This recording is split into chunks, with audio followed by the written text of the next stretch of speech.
नमस्कार, जय हिंद। दोस्तों, भाइयों, बहनों, आप सबको हाथ जोड़ के नमन।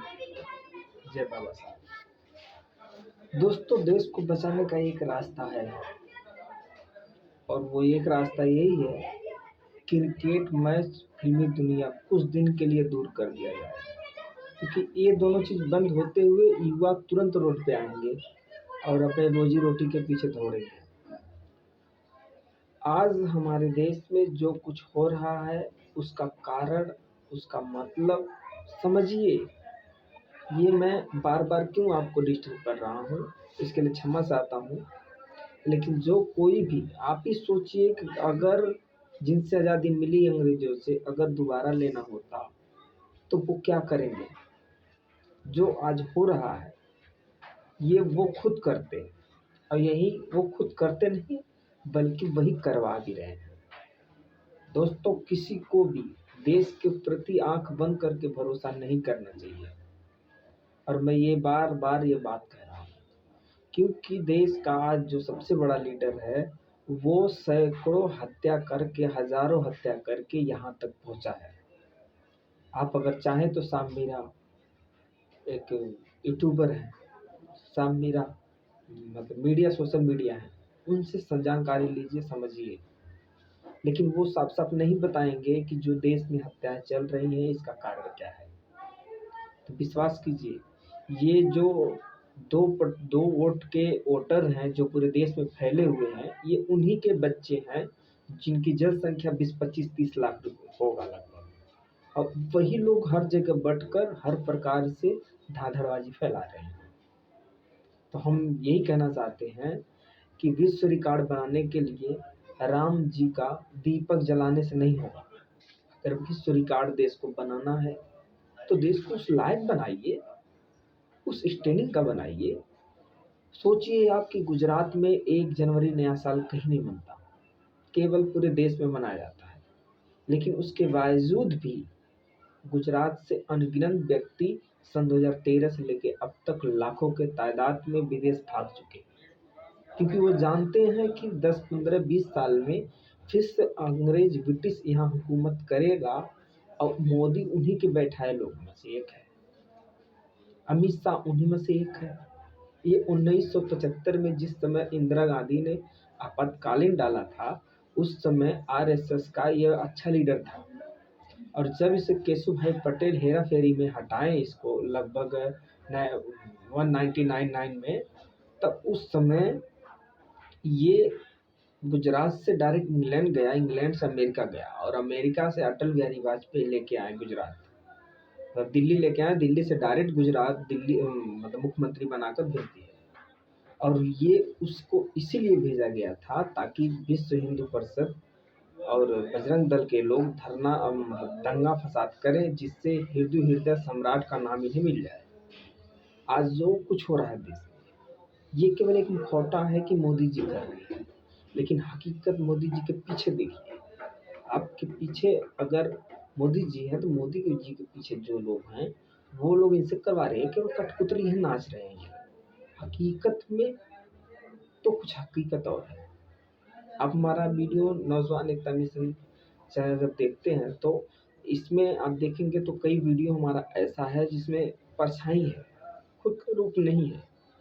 और मैंने ये परछाई इसीलिए रखा है, अब मुझे मेरा चेहरा देखने के बाद तो आप बना ही लेंगे, लेकिन अगर चेहरा नहीं देखते हमारा, तो क्या जैसा मैं दिखता हूँ ऐसा बना सकता है कोई? कोई नहीं बना सकता।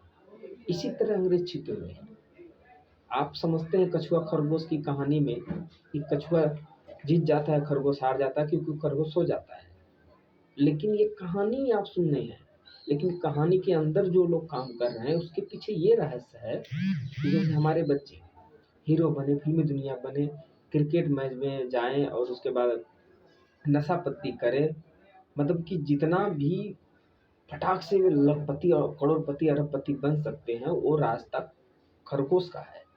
अब जैसे जुडिशरी हो गया, मीडिया हो गया, बड़े-बड़े सिस्टम में पद हो गए, ये सब कछुआ चाल है। इन लोगों की चुनाव-उनाव नहीं होता है। ये लोग वहाँ पे बैठते हैं 20-20 साल, 25-25 साल, 10-10 साल, 15-15 साल अपनी ड्यूटी पूरा करते हैं और अपने कछुए के हिसाब से देश को ले आ रहे थे। देश की आज़ादी तभी हुई मेरे भाई, जब इसको वापस पाने की रास्ता मिला। माउंटबेटन मूर्ख नहीं था, यहाँ आया, एक दूसरे में झगड़ा लड़ा के चले गए। आज तक हम लोग झगड़ा लड़ी रहे, कोई हिंदू मुस्लिम, कहीं 15-85, कहीं जय श्री राम तो कहीं जय भीम, कहीं जय भीम। सब क्या है मेरे भाई, हाथ जोड़ता हूँ आप लोग समझिए और हमारी बात को ऊपर तक पहुँचाइए। मैं खुद गुजरात से आकर दिल्ली में रुका हूँ और खुद ये मैसेज फैलाना चाहता हूँ कि इस बार की चुनाव हो, लेकिन मोदी जी उसमें चुनाव ही ना लड़े, बीजेपी पार्टी चुनाव ही ना लड़े, तब जाके चुनाव सही होना चाहिए। और पहली बात तो ईवीएम से भी हो, लेकिन बैलेट पेपर के साथ हो। केवल ईवीएम या केवल बैलेट पेपर, ये दोनों गलत है, क्योंकि स्लिप जो निकलता है वो स्लिप आप रखिए ऐसी जगह की जो मतलब विरोधी पार्टी, जैसे कि जो सत्ता में नहीं है, जो अभी बाहर है, उनके पास रहे बैलेट पेपर, और ईवीएम गवर्नमेंट के पास रहे, वो भी चलेगा। क्योंकि जो लोग कहते हैं कि ये जहाँ रखा जाएगा ईवीएम और पेपर, वहाँ हमारे बच्चे सोएंगे, तो बच्चे वहाँ जाकर सोएंगे तो फायदा क्या है? अरे बच्चे वहाँ जागे तब तो फायदा है, तो जाकर वहाँ सोएंगे तो सोने से कोई डरता है, तब भी हेरा फेरी होगा।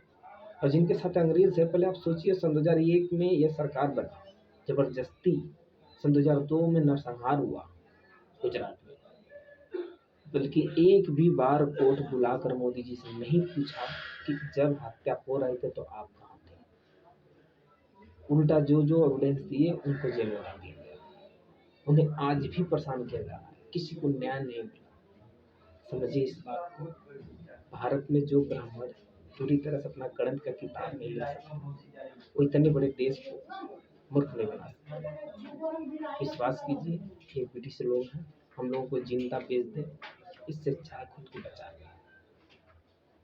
देश जिस स्थिति पे चल रहा है बहुत बुरा है, ऐसा हाल है कि हम आप लोग सोचे तो पागल हो जाए। इसलिए हाथ जोड़ के प्रार्थना है देश के भाई बहन, किस देश को बचाओ, इस देश को पर ध्यान दो।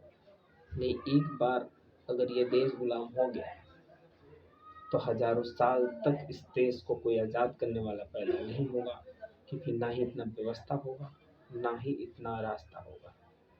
आज हम मोबाइल चला रहे हैं, लेकिन हमारा देन नहीं है, किसी दूसरे देश का देन है। अगर ये मोबाइल हम खुद बनाते तब जानते कि मजबूरी है। ये मेरे देश के प्यारे भाई बहन, हर एक चीज़ विदेशी हाथों में हो रहा है और हम लोग बस कहीं फिल्म देखने में परेशान है, कहीं क्रिकेट खेलने में परेशान है, कहीं नशा पत्ती सिगरेट बीड़ी पीने में मस्त है, कहीं बीमारी में मस्त है। जब इतने सारे जाल से बाहर हमारे बच्चे आएंगे तब तो देश के लिए कुछ करेंगे, जब इसमें ही लुप्त हो जाएंगे तो देश के बाहर कहाँ से आएंगे, इन जाल के बाहर कहाँ से आएंगे और कहाँ से क्या करेंगे? जो विदेश में जाके करोड़ों रुपए खर्चा करके डिग्री लेंगे, पढ़ाई करेंगे, वो हमारे भला के लिए कुछ नहीं करेंगे, वो अपना पैसा निकालने के लिए हमारे ही खून चूसेंगे। हमारे देश में स्कूल कॉलेज भी बेहतर है, लेकिन हम पब्लिकों को खड़ा होना पड़ेगा। मैं बहुत से मीडिया के पास गया, लेकिन मीडिया इतना डरा हुआ है कि हमारी बात ही नहीं दिखा रहा है, तो हम क्या करें? वो बोलते हैं तुम्हारी बात बिल्कुल अलग है। भाई अगर हम कहते हैं कोई हमें यह देश रहन पे दे दिया जीने के लिए, लेकिन हम कह रहे हैं कि हमारा शक है कि यही गोल गोल घुमा रहे हैं, तो इनकी इंक्वायरी क्यों नहीं हो सकती? हो सकती, जब उस देश में हैं, सारा व्यवस्था ले रहे हैं, सिस्टम के साथ हम यहाँ कर रहे हैं, तो उनके ऊपर क्यों नहीं आपत्ति किया जा सकता? क्यों उनके ऊपर लाश नहीं लगा सकता? इसलिए मैं देश के कोर्ट कचहरी में नहीं, देश के नागरिक के चरणों में ये प्रस्ताव दे रहा हूँ कि जो ब्रिटिश अंग्रेजों से आज़ादी मिली है, वही लोग घुमा फिरा के इस आज़ादी को फिर से ले लेंगे और कोई कुछ नहीं कर पाएगा, क्योंकि इन लोगों से वापस देश को खींचने में कम से कम 20 साल लगेंगे और समय निकलने के बाद कुछ भी नहीं हो सकता। लिस्ट उठा के देख लीजिए, दुनिया में कई देश गुलाम हो चुके हैं आज़ादी के बाद, अब हमारे देश का भी नंबर है। इतना याद रखिएगा, ये देश एक बार गुलाम बन गया तो चाह कर भी इस देश को आज़ाद नहीं करा पाएंगे। अब कहते हैं ना अंग्रेज ऐसा नहीं कर सकते, इस बीजेपी सरकार को हटा के दिखाइए तब मैं मानूंगा, इस मोदी को हटा के दिखाइए तब मैं मानूंगा कि आप लोग अंग्रेजों को थाम लेंगे। जय हिंद, जय भारत, जय संविधान, जय बाबा।